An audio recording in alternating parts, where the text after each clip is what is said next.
The call came at 6:23 a.m. on a Tuesday, just as the morning shift nurse was checking my IV. I'd been in the hospital for 3 days following a car accident that had left me with a broken leg, 2 fractured ribs, and a concussion that still made the room spin if I moved too quickly. Sophia. My brother Marcus's voice was strained, panicked. Thank God you answered. Marcus? What's wrong? I asked, trying to sit up despite the pain shooting through my ribs. Mom. She collapsed at home last night. They rushed her to Mercy General and she needs emergency heart surgery. My blood went cold. Is she okay? What happened? Massive heart attack. The doctors say she needs a triple bypass, but there are complications. They want to do some experimental procedure that insurance won't cover. I closed my eyes, trying to process this information through the fog of pain medication. How much does it cost? $50,000. We need it today, Sophia. The surgery is scheduled for tomorrow morning. 50,000? I felt dizzy, and not just from the concussion. I know it's a lot of money, but we don't have a choice. I've called everyone in the family. Dad's retirement savings only cover 20,000. I can scrape together maybe 10,000 from my business account. We need you to wire us the rest. I looked around my hospital room, at the machines monitoring my vital signs, at the flowers my assistant had sent, at the stack of get well cards from employees I'd told everyone I barely knew. Marcus, I'm in the hospital myself right now. What? What happened? Car accident on Saturday. Broken leg, fractured ribs, concussion. I'm not exactly in a position to handle financial transactions right now. There was a pause. Sophia, this is Mom we're talking about. Can't you just use your phone to transfer the money?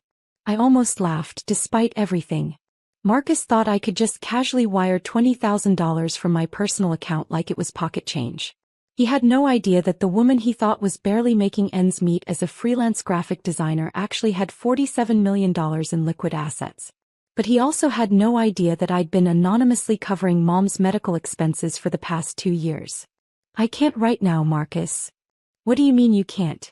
Sophia, Mom could die. I understand the seriousness of the situation, but I can't wire money right now.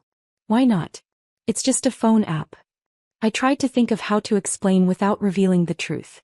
The truth was that I'd been secretly paying Mom's medical bills through a foundation I'd established. Her cardiologist bills, her medication costs, her previous emergency room visits, all covered by anonymous donations from the Helping Hearts Foundation. What Marcus didn't know was that Mom's surgery had already been paid for. Every penny of it, including the experimental procedure that insurance wouldn't cover. I'd made the arrangements 12 hours ago from my hospital bed after Dr. Patterson called to inform me, as her emergency contact, about her condition. Marcus, I can't transfer money because I'm heavily medicated and can barely think straight. Then give me your banking information. I'll do it myself. I'm not giving you access to my bank accounts. Are you kidding me? This is Mom's life we're talking about. And this is my life I'm trying to recover from. I was in a near-fatal car accident 3 days ago. Sophia, stop making this about you. Mom needs $50,000 right now, and you're the only person in this family who might have that kind of money saved up. I almost choked on the irony. Marcus thought I might have $50,000 saved up. In reality, I could buy the entire hospital if I wanted to. I don't have $50,000 just sitting around, Marcus. Then get a loan. Use credit cards. Sell something. Figure it out. The desperation in his voice was real, and it made my chest tight with guilt. He genuinely believed Mom's life hung in the balance, and he saw me as the selfish sister who was refusing to help. I can't right now. You're heartless, he screamed into the phone. Our mother is dying and you're worried about your own problems. The line went dead. I lay back against my pillows, staring at the ceiling and trying not to cry. The nurse who had been pretending not to listen finally spoke up. Honey, are you okay? Family drama, I said weakly.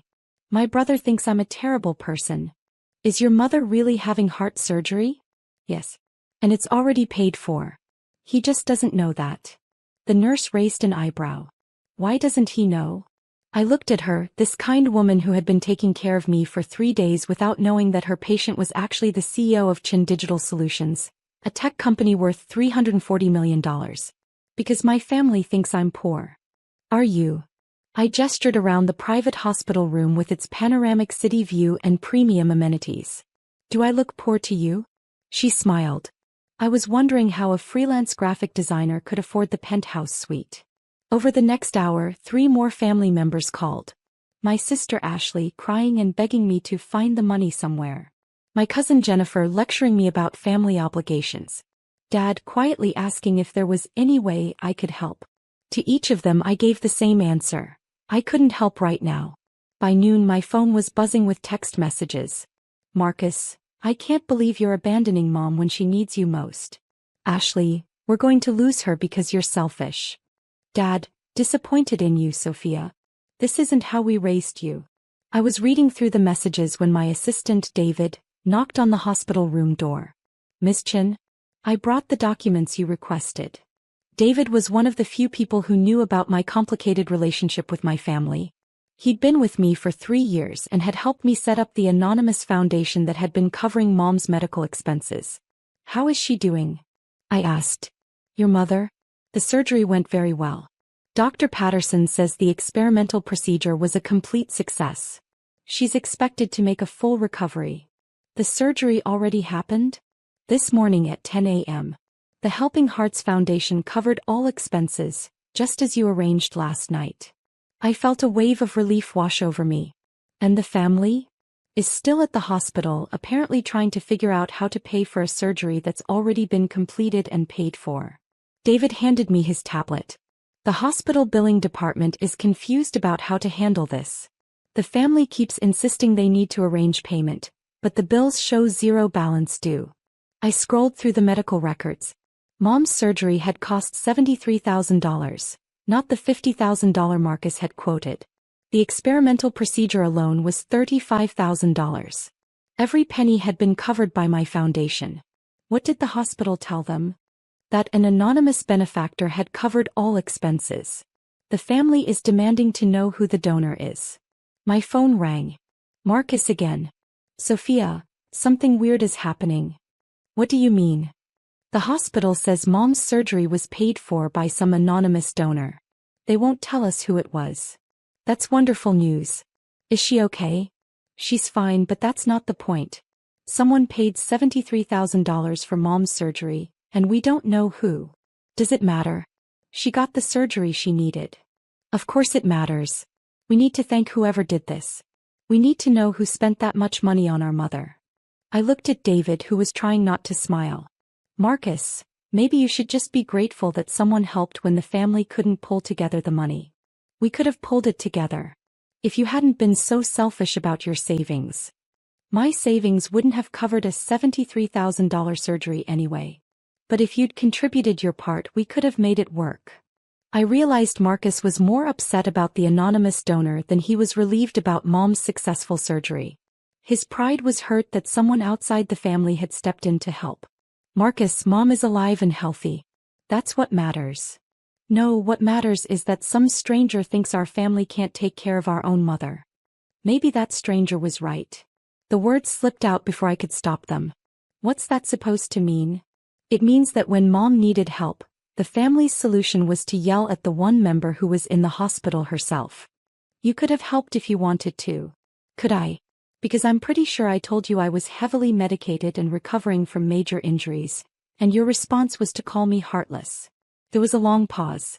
Sophia, if you had just explained that you didn't have the money. I did explain. Multiple times. You decided not to believe me. Because you always act like you're broke when we know you have some savings. I almost laughed. Some savings. If only he knew that his broke sister had more money than the rest of the family combined.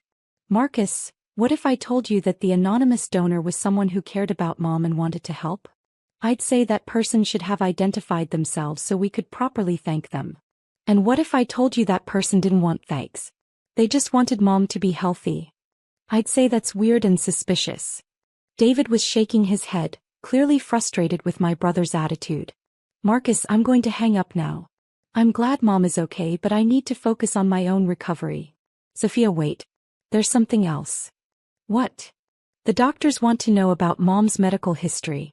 They say someone has been paying her bills anonymously for 2 years. Her cardiologist, her medications, everything. My heart started racing. What did you tell them? That we don't know anything about it. But Sophia, who has been paying Mom's medical bills. And why didn't she tell us? I closed my eyes. Maybe she didn't want you to worry about the money. Or maybe she was embarrassed that her family couldn't afford to take care of her. Marcus, you're looking at this all wrong. How should I look at it? Like someone who loves Mom has been making sure she gets the best possible care without putting financial strain on the family. But who? And why won't they tell us who they are? David was gesturing at his tablet, pointing to something that had just come in. Marcus, I have to go. The nurse needs to do something. Sophia, one more thing. What? I'm sorry I called you heartless. I was scared about Mom and I took it out on you. I understand. But I still think you could have found a way to help if you really wanted to. After he hung up, I looked at David. What were you trying to show me? The hospital administration wants to meet with you tomorrow. Why? Because they've figured out the connection between the anonymous donor and their patient. They want to discuss establishing a more formal arrangement for your mother's ongoing care. How did they figure it out? You're listed as her emergency contact, and you're the founder of the Helping Hearts Foundation. It wasn't exactly hard to put together. I sighed. So much for anonymity. Miss Chen, if I may, why don't you just tell your family the truth? I looked out the window at the city skyline, at the empire I'd built while my family thought I was struggling to pay rent. Because I wanted to know if they'd love me when they thought I couldn't help them. And now you know? Now I know that my brother would rather be angry at me than grateful to an anonymous benefactor. That tells me everything I need to know about his priorities. The next morning, Dr. Richardson, the hospital administrator, came to see me. Miss Chen, I understand you've been covering your mother's medical expenses. Through my foundation, yes. She doesn't know? No one in my family knows. May I ask why? I explained the situation. How I'd built a successful tech company while letting my family believe I was struggling, how I'd wanted to help Mom without revealing my success, how the anonymous donations had seemed like the perfect solution. And now my brother thinks I'm selfish for not contributing to a surgery I already paid for. Dr. Richardson nodded thoughtfully. Your mother is asking to see you. She knows I'm here? She knows her daughter was in a car accident. She doesn't know her daughter is also her anonymous benefactor. An hour later, Mom was wheeled into my room in a wheelchair, looking pale but alert. Dad and Marcus were with her, both wearing expressions of concern mixed with curiosity. Mija, Mom said, tears in her eyes. I was so worried when I heard about your accident. I'm okay, Mom. How are you feeling? Like I got hit by a truck but alive. He reached for my hand. The doctors say I'm going to be fine. Someone paid for my surgery. Some anonymous donor. Can you believe that? I squeezed her hand gently. I'm glad you're okay. That's all that matters. But who would do such a thing? $73,000 for someone they don't even know. Marcus stepped forward. Mom, maybe they do know you. Maybe it's someone who's been watching out for you. But who? And why won't they tell us who they are? I looked at Mom. This woman who had raised me and worried about me and never known that her youngest daughter had become more successful than she'd ever imagined. Mom, what if I told you that the anonymous donor was someone who loves you very much? I'd want to thank them properly. And what if I told you that person didn't want thanks? They just wanted you to be healthy and not worry about money? I'd say that person has a good heart, but they should let family take care of family. Dad nodded. We may not be rich, but we take care of our own. Even when your own is in the hospital herself? I asked quietly. The room went silent. Sophia, Marcus said carefully, what are you trying to say? I looked around at my family, at Mom in her wheelchair, at Dad standing protectively beside her, at Marcus who had called me heartless 12 hours earlier. I'm saying that sometimes the people who love you most are the ones you least expect to be able to help. Sophia, Mom said, her voice confused. Do you know who the anonymous donor is? I met her eyes and smiled. Mom, I am the anonymous donor. The silence that followed was so complete I could hear the machines beeping in the hallway. What? Marcus whispered. I've been paying your medical bills for 2 years, Mom. Through a foundation I established. The heart surgery, all of it, that was me. Dad sank into the visitor's chair. Sophia, that's impossible. You don't have that kind of money. I have a tech company, Dad. It's worth about $340 million. 300. Mom couldn't finish the sentence. 40 million, I completed. I'm the CEO of Chin Digital Solutions. We develop software for Fortune 500 companies. Marcus was staring at me like I'd grown a second head. But you're a graphic designer. I was a graphic designer when I started the company. Now I'm a CEO with 200 employees and offices in 4 states. And you've been paying Mom's medical bills? For 2 years. I didn't want her to worry about money when she was worried about her health. Mom was crying now. Mija, why didn't you tell us? Because I wanted to help without making it about my success. I wanted to take care of you quietly, the way family should take care of each other. But we could have been proud of you, Dad said. We could have celebrated your success. Could you? Because when I needed help yesterday, Marcus called me heartless for not contributing to a surgery I'd already paid for. Marcus looked stricken. Sophia, I didn't know. That's the point, Marcus.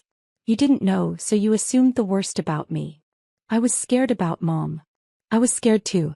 But I was also lying in a hospital bed with broken bones, and instead of asking if I was okay, you demanded money. Mom reached for my hand again. Sophia, I'm so sorry. We've been terrible to you. You haven't been terrible. You've been human. But maybe now you understand why I kept my success private. Over the next hour we talked more honestly than we had in years. I told them about building my company, about the sleepless nights and the risks and the satisfaction of creating something meaningful. They told me about their fears and assumptions and their struggle to understand why I'd hidden my success. I want to pay you back, Mom said. Mom, you can't pay me back $300,000 in medical expenses. 300,000? Dad's voice cracked. 2 years of cardiac care adds up quickly. Sophia, why would you spend that much money on me? I looked at my mother, this woman who had sacrificed so much for her children, who had worried about my career and my future while I was secretly building an empire. Because you're my mom and I love you and I never want you to choose between your health and your financial security. Marcus was crying now too. Sophia, I'm so sorry I called you heartless. You're the most generous person I know. I'm also the person who needed my family's support yesterday and got yelled at instead. How can we make this right? Dad asked. I looked around at my family, these flawed human people who had finally learned the truth about their daughter and sister. By letting me take care of Mom's medical expenses without making it weird. By being proud of my success instead of intimidated by it. And by remembering that family takes care of each other in whatever way they can. And if we can't afford to reciprocate? I smiled. Dad, love isn't a transaction. I don't help Mom because I expect something back. I help her because I can, and because she raised me to be someone who would want to help. As I watched my family begin to understand who I really was, I realized that sometimes the most expensive gift you can give someone isn't money. Sometimes it's the gift of knowing that someone loves you enough to take care of you, even when you don't know they're doing it. The anonymous donor had a name and it was Daughter.